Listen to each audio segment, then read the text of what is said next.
और अब सीधा रुख करते हैं, आज मन की बात का 121वां एपिसोड इस वक्त प्रसारित हो रहा है।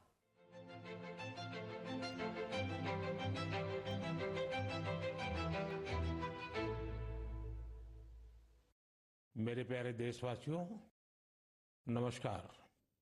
आज जब मैं आपसे मन की बात कर रहा हूं तो मन में गहरी पीड़ा है। 22 अप्रैल को पहलगाम में हुई आतंकी वारदात ने देश के हर नागरिक को दुख पहुंचाया है। पीड़ित परिवारों के प्रति हर भारतीय के मन में गहरी संवेदना है। भले वो किसी भी राज्य का हो, वो कोई भी भाषा बोलता हो, लेकिन वो उन लोगों के दर्द को महसूस कर रहा है जिन्होंने इस हमले में अपने परिजनों को खोया है।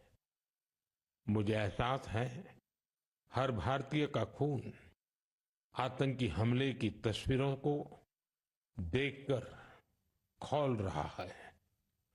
पहलगाम में हुआ ये हमला आतंक के सरपरस्तों की हताशा को दिखाता है, उनकी कायरता को दिखाता है। ऐसे समय में जब कश्मीर में शांति लौट रही थी, स्कूल कॉलेजों में एक वाइब्रेंसी थी, निर्माण कार्यों में अभूतपूर्व गति आई थी, लोकतंत्र मजबूत हो रहा था, पर्यटकों की संख्या में रिकॉर्ड बढ़ोतरी हो रही थी, लोगों की कमाई बढ़ रही थी, युवाओं के लिए नए अवसर तैयार हो रहे थे, देश के दुश्मनों को, जम्मू कश्मीर के दुश्मनों को ये रास नहीं आया। आतंकी और आतंक के आका चाहते हैं कश्मीर फिर से तबाह हो जाए, और इसलिए इतनी बड़ी साजिश को अंजाम दिया। आतंकवाद के खिलाफ इस युद्ध में देश की एकता, 140 करोड़ भारतीयों की एकजुटता हमारी सबसे बड़ी ताकत है। यही एकता आतंकवाद के खिलाफ हमारी निर्णायक लड़ाई का आधार है। हमें देश के सामने आई इस चुनौती का सामना करने के लिए अपने संकल्पों को मजबूत करना है। हमें एक राष्ट्र के रूप में दृढ़ इच्छा शक्ति का प्रदर्शन करना है। आज दुनिया देख रही है, इस आतंकी हमले के बाद पूरा देश एक स्वर में बोल रहा है। साथियों, भारत के हम लोगों में जो आक्रोश है, वो आक्रोश पूरी दुनिया में है। इस आतंकी हमले के बाद लगातार दुनिया भर से संवेदनाएं आ रही हैं। मुझे भी ग्लोबल लीडर्स ने फोन किए हैं, पत्र लिखे हैं, संदेश भेजे हैं। इस जघन्य तरीके से किए गए आतंकी हमले की सबने कठोर निंदा की है। उन्होंने मृतकों के परिवारजनों के प्रति संवेदनाएं प्रकट की है। पूरा विश्व आतंकवाद के खिलाफ हमारी लड़ाई में 140 करोड़ भारतीयों के साथ खड़ा है। मैं पीड़ित परिवारों को फिर भरोसा देता हूं, उन्हें न्याय मिलेगा, न्याय मिलकर रहेगा। इस हमले के दोषियों और साजिश रचने वालों को कठोरतम जवाब दिया जाएगा। साथियों, 2 दिन पहले हमने देश के महान वैज्ञानिक डॉक्टर के कस्तूरीरंगन जी को खो दिया है। जब भी कस्तूरीरंगन जी से मुलाकात हुई, हम भारत के युवाओं के टैलेंट, आधुनिक शिक्षा, स्पेस साइंस, ऐसे विषयों पर काफी चर्चा करते थे। विज्ञान, शिक्षा और भारत के अंतरिक्ष कार्यक्रम को नई ऊंचाई देने में उनके योगदान को हमेशा याद किया जाएगा। उनके नेतृत्व में इसरो को एक नई पहचान मिली। उनके मार्गदर्शन में जो स्पेस प्रोग्राम आगे बढ़े, उससे भारत के प्रयासों को ग्लोबल मान्यता मिली। आज भारत जिन सैटेलाइट्स का उपयोग करता है, उनमें से कई डॉक्टर कस्तूरीरंगन की देखरेख में ही लॉन्च की गई थी। उनके व्यक्तित्व की एक और बात बहुत खास थी, जिससे युवा पीढ़ी उनसे सीख सकती है। उन्होंने हमेशा इनोवेशन को महत्व दिया। कुछ नया सीखने, जानने और नया करने का विजन बहुत प्रेरित करने वाला है। डॉक्टर के कस्तूरीरंगन जी ने देश की नई राष्ट्रीय शिक्षा नीति तैयार करने में भी बहुत बड़ी भूमिका निभाई थी। डॉक्टर कस्तूरीरंगन 21वीं सदी की आधुनिक जरूरतों के मुताबिक फॉरवर्ड लुकिंग एजुकेशन का विचार लेकर आए थे। देश की निस्वार्थ सेवा और राष्ट्र निर्माण में उनके योगदान को हमेशा याद किया जाएगा। मैं डॉक्टर के कस्तूरीरंगन जी को विनम्र भाव से श्रद्धांजलि अर्पित करता हूं। मेरे प्यारे देशवासियों, इसी महीने अप्रैल में आर्यभट्ट सैटेलाइट की लॉन्चिंग के 50 वर्ष पूरे हुए हैं। आज जब हम पीछे मुड़कर देखते हैं, 50 वर्षों की इस यात्रा को याद करते हैं, तो लगता है हमने कितनी लंबी दूरी तय की है। अंतरिक्ष में भारत के सपनों की ये उड़ान एक समय केवल हौसलों से शुरू हुई थी। राष्ट्र के लिए कुछ कर गुजरने का जज्बा पाले कुछ युवा वैज्ञानिक, उनके पास न तो आज जैसे आधुनिक संसाधन थे, न ही दुनिया की टेक्नोलॉजी तक वैसी पहुंच थी। अगर कुछ था तो वो था प्रतिभा, लगन, मेहनत और देश के लिए कुछ करने का जज्बा। बैलगाड़ियों और साइकिलों पर क्रिटिकल इक्विपमेंट को खुद लेकर जाते हमारे वैज्ञानिकों की तस्वीरों को आपने भी देखा होगा। उसी लगन और राष्ट्र सेवा की भावना का नतीजा है कि आज इतना कुछ बदल गया है। आज भारत एक ग्लोबल स्पेस पावर बन चुका है। हमने एक साथ 104 सैटेलाइट का लॉन्च करके रिकॉर्ड बनाया है। हम चंद्रमा के साउथ पोल पर पहुंचने वाले पहले देश बने हैं। भारत ने मार्स ऑर्बिटर मिशन लॉन्च किया है और हम आदित्य L1 मिशन के जरिए सूरज के काफी करीब तक पहुंचे हैं। आज भारत पूरी दुनिया में सबसे ज्यादा कॉस्ट इफेक्टिव लेकिन सक्सेसफुल स्पेस प्रोग्राम का नेतृत्व कर रहा है। दुनिया के कई देश अपनी सैटेलाइट्स और स्पेस मिशन के लिए इसरो की मदद लेते हैं। साथियों, हम जब इसरो द्वारा किसी सैटेलाइट का लॉन्च देखते हैं तो हम गर्व से भर जाते हैं।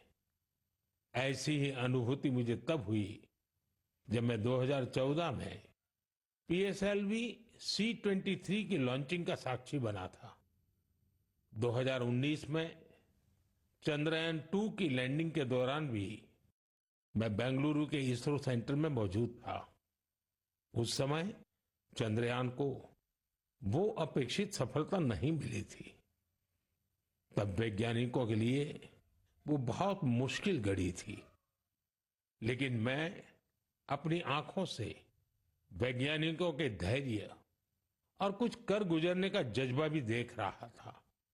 और कुछ साल बाद पूरी दुनिया ने भी देखा कैसे उन्हीं वैज्ञानिकों ने चंद्रयान 3 को सफल करके दिखाया।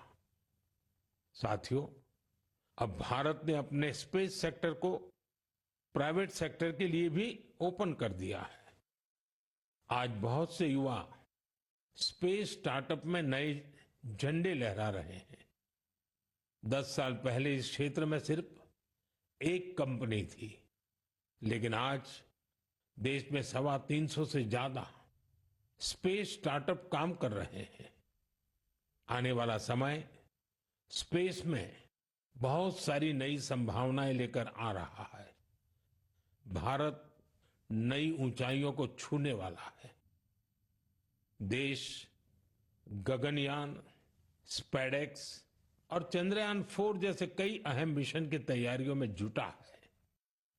हम वीनस ऑर्बिटर मिशन और मार्स लैंडर मिशन पर भी काम कर रहे हैं। हमारे स्पेस साइंटिस्ट अपने इनोवेशन से देशवासियों को नए गर्व से भरने वाले हैं। साथियों, पिछले महीने म्यांमार में आए भूकंप की खौफनाक तस्वीरें आपने जरूर देखी होगी। भूकंप से वहां बहुत बड़ी तबाही आई। मलबे में फंसे लोगों के लिए एक एक सांस, एक एक पल कीमती था।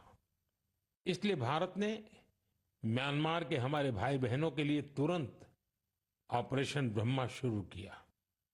एयरफोर्स के एयरक्राफ्ट से लेकर नेवी के शिप्स तक म्यांमार की मदद के लिए रवाना हो गए। वहां भारतीय टीम ने एक फील्ड हॉस्पिटल तैयार किया। इंजीनियरों की एक टीम ने अहम इमारतों और इंफ्रास्ट्रक्चर्स को हुए नुकसान का आकलन करने में मदद की। भारतीय टीम ने वहां कंबल, टेंट, स्लीपिंग बैग, दवाइयां, खाने पीने के सामान के साथ ही और भी बहुत सारी चीजों की सप्लाई की। इस दौरान भारतीय टीम को वहां के लोगों से बहुत सारी तारीफ भी मिली। साथियों, इस संकट में साहस, धैर्य और सूझबूझ के कई दिल छू जाने वाले उदाहरण सामने आए। भारत की टीम ने 70 वर्ष से ज्यादा उम्र की एक बुजुर्ग महिला को बचाया, जो मलबे में 18 घंटों से दबी हुई थी।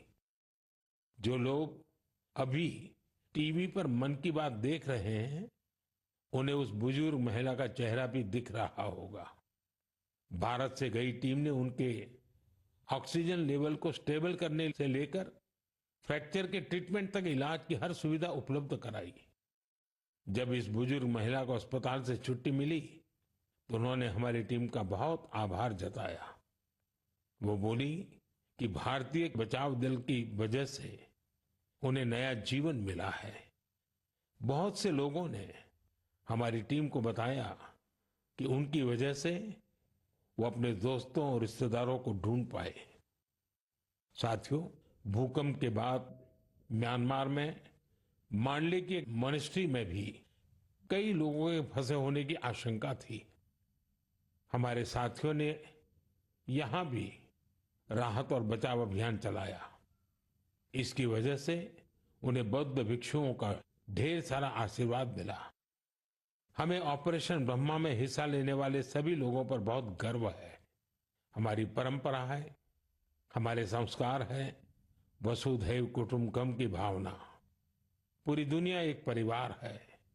संकट के समय विश्व मित्र के रूप में भारत की तत्परता और मानवता के लिए भारत की प्रतिबद्धता हमारी पहचान बन रही है। साथियों, मुझे अफ्रीका के इथियोपिया में प्रवासी भारतीयों के एक अभिनव प्रयास का पता चला है। इथियोपिया में रहने वाले भारतीयों ने ऐसे बच्चों को इलाज के लिए भारत भेजने की पहल की है जो जन्म से ही हृदय की बीमारी से पीड़ित हैं। ऐसे बहुत से बच्चों की भारतीय परिवारों द्वारा आर्थिक मदद भी की जा रही है। अगर किसी बच्चे का परिवार पैसे की वजह से भारत आने में असमर्थ है तो इसका भी इंतजाम हमारे भारतीय भाई बहन कर रहे हैं। कोशिश ये है कि गंभीर बीमारी से जूझ रहे इथियोपिया के हर जरूरतमंद बच्चे को बेहतर इलाज मिले।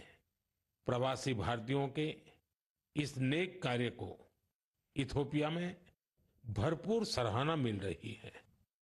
आप जानते हैं कि भारत में मेडिकल सुविधाएं लगातार बेहतर हो रही है। इसका लाभ दूसरे देश के नागरिक भी उठा रहे हैं। साथियों, कुछ ही दिन पहले भारत ने अफगानिस्तान के लोगों के लिए बड़ी मात्रा में वैक्सीन भी भेजी है। ये vaccine rabies, tetanus, hepatitis B और इन्फ्लुएंजा जैसी खतरनाक बीमारियों से बचाव में काम आएगी।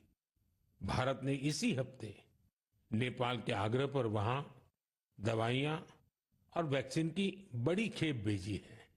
इनसे थैलेसीमिया और सिकल सेल डिसीज के मरीजों को बेहतर इलाज सुनिश्चित होगा। जब भी मानवता की सेवा की बात आती है तो भारत हमेशा इसमें आगे रहता है और भविष्य में भी ऐसी हर जरूरत में हमेशा आगे रहेगा। साथियों, अभी हम डिजास्टर मैनेजमेंट की बात कर रहे थे और किसी भी प्राकृतिक आपदा से निपटने में बहुत अहम होती है आपकी अलर्टनेस, आपका सचेत रहना। इस अलर्टनेस में अब आपको अपने मोबाइल के एक स्पेशल ऐप से मदद मिल सकती है। ये ऐप आपको किसी प्राकृतिक आपदा में फंसने से बचा सकते हैं और इसका नाम भी है सचेत। सचेत ऐप भारत की नेशनल डिजास्टर मैनेजमेंट अथॉरिटी ने तैयार किया है। बाढ़, साइक्लोन, लैंडस्लाइड, सुनामी, जंगलों की आग, हिमस्खलन, आंधी, तूफान या फिर बिजली गिरने जैसी आपदाएं हो, सचेत ऐप आपको हर प्रकार से इन्फॉर्म और प्रोटेक्टेड रखने का प्रयास करता है। इस ऐप के माध्यम से आप मौसम विभाग से जुड़े अपडेट्स प्राप्त कर सकते हैं। खास बात यह है कि सचेत ऐप क्षेत्रीय भाषाओं में भी कई सारी जानकारियां उपलब्ध कराता है। इस ऐप का आप भी फायदा उठाएं और अपने अनुभव हमसे जरूर साझा करें। मेरे प्यारे देशवासियों, आज हम पूरी दुनिया में भारत के टैलेंट की तारीफ होते देखते हैं। भारत के युवाओं ने भारत के प्रति दुनिया का नजरिया बदल दिया है और किसी भी देश के युवा की रुचि किस तरफ है, किधर है, उससे पता चलता है कि देश का भविष्य कैसा होगा।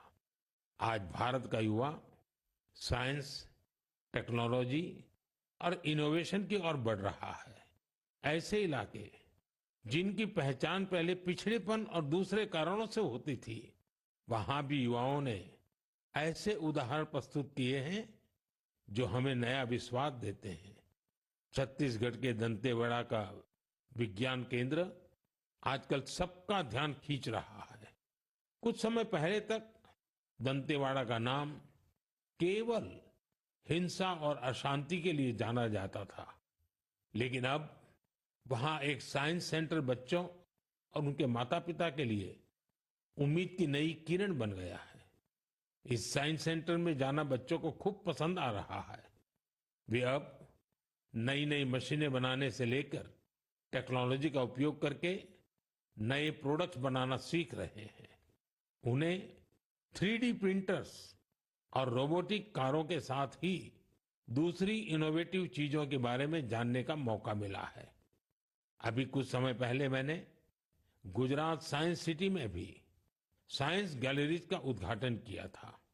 इन गैलरीज से ये झलक मिलती है कि आधुनिक विज्ञान का पोटेंशियल क्या है, विज्ञान हमारे लिए कितना कुछ कर सकता है। मुझे जानकारी मिली है कि इन गैलरीज को लेकर वहां बच्चों में बहुत उत्साह है।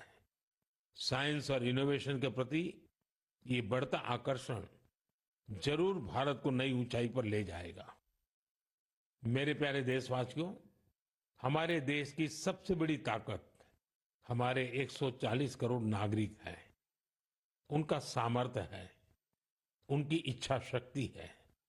और जब करोड़ों लोग एक साथ किसी अभियान से जुड़ जाते हैं तो उसका प्रभाव बहुत बड़ा होता है। इसका एक उदाहरण है एक पेड़ मां के नाम। ये अभियान उस मां के नाम है जिसने हमें जन्म दिया, और ये उस धरती मां के लिए भी है जो हमें अपनी गोद में धारण किए रहती है। साथियों, 5 जून को विश्व पर्यावरण दिवस पर इस अभियान के 1 साल पूरे हो रहे हैं। इस 1 साल में इस अभियान के तहत देश भर में मां के नाम पर 140 करोड़ से ज्यादा पेड़ लगाए गए हैं। भारत की इस पहल को देखते हुए देश के बाहर भी लोगों ने अपनी मां के नाम पर पेड़ लगाए हैं। आप भी इस अभियान का हिस्सा बने ताकि 1 साल पूरा होने पर अपनी भागीदारी पर आप गर्व कर सकें। साथियों, पेड़ों से शीतलता मिलती है, पेड़ों की छांव में गर्मी से राहत मिलती है, ये हम सब जानते हैं। लेकिन बीते दिनों मैंने इसी से जुड़ी एक और ऐसी खबर देखी जिसने मेरा ध्यान खींचा। गुजरात के अहमदाबाद शहर में पिछले कुछ वर्षों में 70 लाख से ज्यादा पेड़ लगाए गए हैं। इन पेड़ों ने अहमदाबाद में ग्रीन एरिया काफी बढ़ा दिया है। इसके साथ साथ साबरमती नदी पर रिवर फ्रंट बनने से और कांकरिया झील जैसे कुछ झीलों के पुनर्निर्माण से यहाँ वाटर बॉडीज की संख्या भी बढ़ गई है। अब न्यूज रिपोर्ट्स कहती हैं कि बीते कुछ वर्षों में अहमदाबाद ग्लोबल वार्मिंग से लड़ाई लड़ने वाला प्रमुख शहरों में से एक हो गया है। इस बदलाव को, वातावरण में आई शीतलता को वहां के लोग भी महसूस कर रहे हैं। अहमदाबाद में लगे पेड़ वहां नई खुशहाली लाने की वजह बन रहे हैं। मेरा आप सबसे फिर आग्रह है कि धरती की सेहत ठीक रखने के लिए, क्लाइमेट चेंज की चुनौतियों से निपटने के लिए और अपने बच्चों का भविष्य सुरक्षित करने के लिए पेड़ जरूर लगाएं। एक पेड़ मां के नाम। साथियों, एक बड़ी पुरानी कहावत है, जहां चाह वहां राह। जब हम कुछ नया करने की ठान लेते हैं तो मंजिल भी जरूर मिलती है। आपने पहाड़ों में उगने वाले सेब तो खूब खाए होंगे, लेकिन अगर मैं पूछूं कि क्या आपने कर्नाटका के सेब का स्वाद चाखा है, तो आप हैरान हो जाएंगे। आमतौर पर हम समझते हैं कि सेब की पैदावार पहाड़ों में ही होती है, लेकिन कर्नाटका के बागलकोट में रहने वाले श्री शैल तेली जी ने मैदानों में सेब उगा दिया है। उनके कुलाली गांव में 35 डिग्री से ज्यादा तापमान में भी सेब के पेड़ फल देने लगे। दरअसल श्रीशैल तेली को खेती का शौक था, तो उन्होंने सेब की खेती को भी आजमाने की कोशिश की और उन्हें इसमें सफलता भी मिल गई।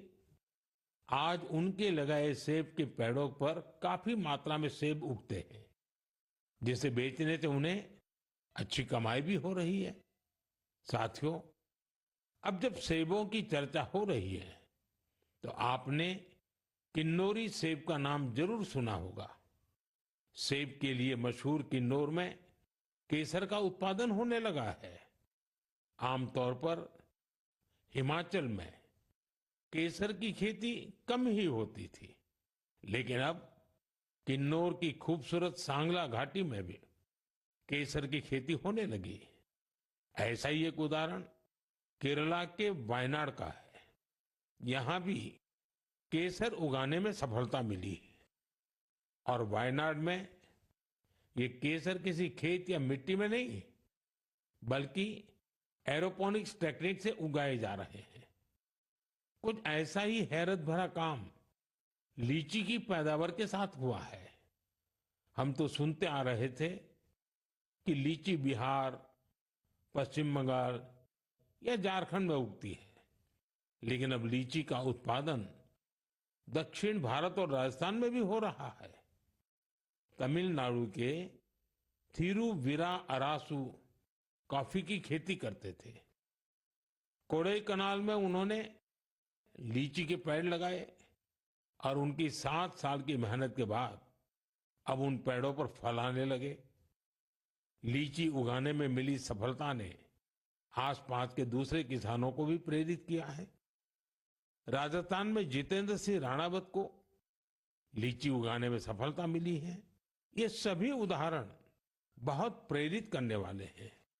अगर हम कुछ नया करने का इरादा कर लें और मुश्किलों के बावजूद डटे रहें, तो असंभव को भी संभव किया जा सकता है। मेरे प्यारे देशवासियों, आज अप्रैल का आखिरी रविवार है। कुछ ही दिनों में मई का महीना शुरू हो रहा है। मैं आपको आज से करीब 108 साल पहले लेकर चलता हूं। साल 1917। अप्रैल और मई के यही 2 महीने देश में आजादी की एक अनोखी लड़ाई लड़ी जा रही थी। अंग्रेजों के अत्याचार उफान पर थे। गरीबों, वंचितों और किसानों का शोषण अमानवीय स्तर को भी पार कर चुका था। बिहार की उपजाऊ धरती पर ये अंग्रेज किसानों को नील की खेती के लिए मजबूर कर रहे थे। नील की खेती से किसानों के खेत बंजर हो रहे थे, लेकिन अंग्रेजी हुकूमत को इससे कोई मतलब नहीं था। ऐसे हालात में 1917 में गांधी जी बिहार के चंपारण पहुंचे हैं।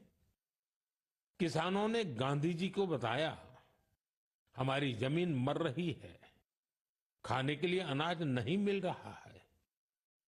लाखों किसानों की उस पीड़ा से गांधी जी के मन में एक संकल्प उठा। वहीं से चंपारण का ऐतिहासिक सत्याग्रह शुरू हुआ। चंपारण सत्याग्रह ये बापू द्वारा भारत में पहला बड़ा प्रयोग था। बापू के सत्याग्रह से पूरी अंग्रेज हुकूमत हिल गई। अंग्रेजों को नील की खेती के लिए किसानों को मजबूर करने वाले कानून को स्थगित करना पड़ा। एक ऐसी जीत थी जिसने आजादी की लड़ाई में नया विश्वास फूंका। आप सब जानते होंगे, इस सत्याग्रह में बड़ा योगदान बिहार के एक और सपूत का भी था, जो आजादी के बाद देश के पहले राष्ट्रपति बने। वो महान विभूति थे डॉक्टर राजेंद्र प्रसाद। उन्होंने चंपारण सत्याग्रह पर एक किताब भी लिखी, सत्याग्रह इन चंपारण। ये किताब हर युवा को पढ़नी चाहिए। भाइयों बहनों, अप्रैल में ही स्वतंत्रता संग्राम की लड़ाई के कई और अमिट अध्याय जुड़े हुए हैं। अप्रैल की 6 तारीख को ही गांधी जी की दांडी यात्रा संपन्न हुई थी। 12 मार्च से शुरू होकर 24 दिनों तक चली इस यात्रा ने अंग्रेजों को झकझोर कर रख दिया था। अप्रैल में ही जलियांवाला बाग नरसंहार हुआ था। पंजाब की धरती पर इस रक्त रंजित इतिहास के निशान आज भी मौजूद है। साथियों, कुछ ही दिनों में 10 मई को प्रथम स्वतंत्रता संग्राम की वर्षगांठ भी आने वाली है। आजादी की उस पहली लड़ाई में जो चिंगारी उठी थी, वो आगे चलकर लाखों सेनानियों के लिए मशाल बन गई।